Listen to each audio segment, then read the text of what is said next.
చేతిలో పత్రికలు, టీవీ ఛానళ్ళు ఉండి, ఆ టీవీ ఛానల్లో అడ్డదిడ్డంగా నోటికి ఏదొస్తే అది మాట్లాడే వాళ్ళు ఉంటే, ఆ పత్రికల్లో స్క్రిప్ట్ రైటర్లు, సినిమా స్క్రిప్ట్ రాసే అటువంటి స్క్రిప్ట్ రైటర్లు వాళ్ళు కూర్చొని ఏది బుద్ధి పెడితే రాసుకుంటూ పోతే మనం చెప్పే ఎంత స్లోదైనా ఓ పవిత్ర గ్రంథం అని చెప్పి జనానికి చూపించవచ్చు అని నిరూపించడానికి ఈరోజు చాలా పత్రికలు, టీవీ ఛానళ్ళు సాక్ష్యాలుగా కోర్స్ దశాబ్దాల నుంచి ఉన్నాయి, అది వేరే విషయం అనుకోండి. లేకపోతే చూడండి, చంద్రబాబు నాయుడు గారి కలెక్టర్ కాన్ఫరెన్స్లో ఆంధ్రప్రదేశ్ బ్రాండ్ అంతా పోయింది. జగన్మోహన్ రెడ్డి బ్రాండ్ ఇమేజ్ అంతా దెబ్బతీశారు. మేము ఎస్టాబ్లిష్ చేసిన బ్రాండ్ అంతటినా ధ్వంసం చేసేశారు. మళ్ళీ పునర్నిర్మాణం చేయాలంటే 20 సంవత్సరాలు పడుతుంది అని అంటే, అది కూడా చంద్రబాబు నాయుడు గారు కాసింత ఎమోషన్ జోడించి, తన ఫేస్లో గంభీరత్వాన్ని జోడించి మాట్లాడుతూ పోతే, దానికి బ్రాండ్ ఇమేజ్ దెబ్బతినింది అంటే ఒక ఆధారమైన కావాలి కదా అని చెప్పి ఆలోచించే పత్రికలు, టీవీ ఛానల్లో మనుషులు చాలా తక్కువగానే ఉన్నప్పుడు ఏం చెప్పినా కరెక్టే అవుతుంది. బ్రాండ్ ఇమేజ్ దెబ్బతినిందా? నడి రోడ్డు మీద తలకాయలు చేయి ఇసిరి అవతల నరికేశారా? ఎమ్మెల్యేలు కారు రూపులు ఎక్కిపోయి ఏమైనా కూల్చేసేకిపోయారా? ఇళ్ల మీద దౌర్జన్యాలు, విపరీతమైనటువంటి చంపడాలు, ఎస్ఐ పోలీసుల సమక్షంలోనే నరికి పొడిసి బండరాయి నెత్తినేసి చంపేయడాలు ఎస్ఐ పోలీసుల సమక్షంలోనే జరిగాయా? 5 నెలల పసికందు నుంచి ఇంత దారుణాలు, 5వ తరగతి చదివే పాపం మీద అత్యాచారం చేసి గ్యాంగ్ రేప్ చేసి చంపేది ఆడుందో పాపం, మృతదేహం దొరకలే ఎక్కడ? సరే, ఇవన్నీ బొమ్మకు ఇంకోవైపు, మరొక వైపు ఒక రాష్ట్రం అభివృద్ధి చెందిందా లేదా అనేది ఆ రాష్ట్రానికి సంబంధించిన బ్రాండ్ ఇమేజ్. ఏం జరిగింది? 2019లో దిగిపోయేటప్పటికి ఆంధ్రప్రదేశ్ జిఎస్డిపి వృద్ధి రేట్ ఎంత? 2024లో జగన్ గారు దిగిపోయేటప్పటికి వృద్ధి రేట్ ఎంత? 2019లో చంద్రబాబు సార్ దిగిపోయేసరికి పారిశ్రామిక వృద్ధి రేట్ ఎంత? 2024లో జగన్ సార్ దిగిపోయేసరికి పారిశ్రామిక వృద్ధి రేట్ ఎంత? 2019లో చంద్రబాబు గారు దిగిపోయేసరికి తలసరి ఆదాయం ఎంత? 2024లో తలసరి ఆదాయం ఎంత? పోనీ 14 నుంచి 19 వరకు తలసరి ఆదాయంలో పెరుగుదల ఎంత? 19 నుంచి 24 వరకు తలసరి ఆదాయంలో పెరుగుదల ఎంత?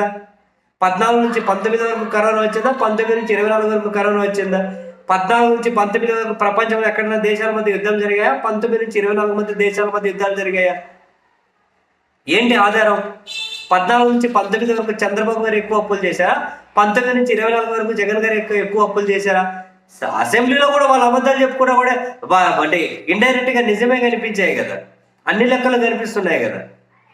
అంటే ఏ ప్రాతిపదికన 2014లో ఇచ్చినటువంటి హామీలు వాళ్ళు సమర్థవంతంగా అమలు చేశారా? మేనిఫెస్టో తీసి పక్కన పెట్టేశారా? 2019లో జగన్ ఇచ్చినటువంటి మేనిఫెస్టోలు అమలు చేశారా? మేనిఫెస్టో తీసి పక్కన పెట్టారు. ఎవరు అమలు చేసింది? 2024లో అధికారంలోకి వచ్చిన తర్వాత ఇప్పుడు మేనిఫెస్టో ఎలా అమలు చేయాలని మాట్లాడుతున్నారా? భయమవుతుందని చెప్పి మాట్లాడుతున్నారా? ఏది బ్రాండ్ ఎక్కడ దెబ్బతినింది? పోనీ రాజకీయంగా కనుక ఐఏఎస్లను, ఐపీఎస్లను వాడుకొని వేరే పార్టీ ఉన్న ఎమ్మెల్యేలను కొనేసి వాళ్ళకి ఏమైనా మంత్రి పదవులు ఇచ్చి బ్రాండ్ ఇమేజ్ దెబ్బతినిందా? ఏది ఆధారం? ఏది ఆధారం? బ్రాండ్ ఇమేజ్ కాపాడాలంటే నదుల్లో, సముద్రాల్లో రాజధానులు కట్టాలి. బ్రాండ్ ఇమేజ్ కాపాడాలి అంటే అరే ఏదో మాట్లాడుకుంటూ పోతున్నాం కదా. ఒక ఆధారమైన 2019లో చంద్రబాబు గారు దిగిపోయినాడికి ఆ ప్రభుత్వ ఖజానాలో 100 కోట్లు ఉన్నది నిజమా? 2024లో జగన్ గారు దిగిపోయేసరికి ప్రభుత్వ ఖజానాలో 7,600 కోట్లు ఉన్నది నిజమా? 100 కోట్లు ఎక్కువ, 7,600 కోట్లు ఎక్కువ. చంద్రబాబు గారు దిగిపోయేసరికి రాష్ట్రం ఏమైనా సర్ప్లస్ స్టేట్లో ఉందా? పోనీ 2004లో దిగిపోయేసరికి అప్పటికి ఏమైనా ఉందా? పోనీ నెక్స్ట్ దిగిపోయేసరికి ఏమైనా సర్ప్లస్ స్టేట్లో పెట్టి ఉంచుతారా స్టేట్ ఫైనాన్స్ పొజిషన్ని? అంటే ఏదో మనకు పత్రికలు ఉన్నాయి, టీవీ ఛానల్ ఉన్నాయి, వాళ్ళు కవర్ చేస్తారు, మన ఎక్స్పీరియన్స్ పనికొస్తుంది. మనం ఏం చెప్పినా కనుక జనాల్లోకి వెళ్ళిపోతుందిలే, జనం కూడా నమ్మేస్తారు, మనం కాస్త గంభీరత్వం జోడిద్దామని పోతే ఒక్క ఆధారాలతో మాట్లాడాలి కదా. ఆధారాలు, బ్రాండ్ మీద దెబ్బతినింది, బ్రాండ్ దెబ్బతిన్నాడు, విధ్వంసము, రాక్షసత్వము, అది ఇది 1,00,000 కోట్లు తెచ్చాడు, లేనిపోయినవన్నీ చెప్పుకుంటూ పోయి జగన్ గారిని అన్ని అన్నారు. ఇది ఆయన హయాంలో ఏమని ఈ స్థాయిలో అఘాయిత్యాలు, హత్యలు లెక్క వేల మీద లెక్క పెట్టేవి 2-3 జరిగినాయేమో. ఇప్పుడు ఇంత ఎస్ఐలు పోలీసుల సమక్షంలో చంపేశారు. ఎక్కడైనా దేశంలో ఎక్కడ జరిగింది నాకు తెలియదు. ఆంధ్రప్రదేశ్ కదా పక్కన పెట్టండి, దేశంలోనే నేనైతే ఇప్పుడు పెద్ద చూడలే ఈ దారుణాలు. మనకు బ్రాండ్ ఇమేజ్ దెబ్బతినిపోయింది. అంటే ఎట్లా దెబ్బతినిపోయిందో మనకు తెలియదు. బ్రాండ్ ఇమేజ్ ఎట్లా దెబ్బతినిపోయిందో తెలియదు. ఒక ఆధారం అన్నా కావాలి కదా. అదిగో బ్రాండ్ ఇమేజ్ ఇది ఈ విధంగా దీనికోసం దెబ్బతినింది అని.